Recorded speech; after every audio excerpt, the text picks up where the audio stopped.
Hi, welcome back to my channel Tanusha smiles. ఈరోజు మన video వచ్చేసి వంకాయ కర్రీ. ఇప్పుడు స్టవ్ పైన గిన్నెలు పెట్టేసి ఇప్పుడు స్టవ్ ఆన్ చేసేస్తున్నాను.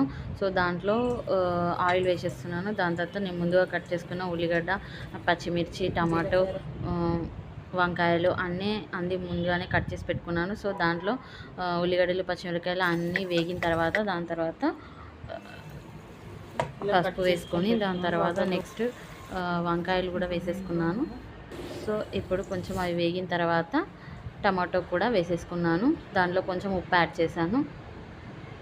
సో ఇప్పుడు అవి వేగిపోతున్నాయి. సో క్యాప్ పెట్టేసుకున్నాను. దాని తర్వాత మళ్ళీ క్యాప్ తీసేసి ఇప్పుడు ఉప్పు, కారం, అప్పుడు ఉప్పు యాడ్ చేసేసుకున్నాం కదా. సో ఇప్పుడు కొంచెం యాడ్ చేసుకోవాలి. ధనియాల పౌడర్ అండ్ కొబ్బరి పొడి, నెక్స్ట్ ఇంకా ఇలాచీ పొడి, లవంగా పొడి. సో అవన్నీ యాడ్ చేసేసుకున్నాను. తీసేసి ఒకసారి కలుపుకొని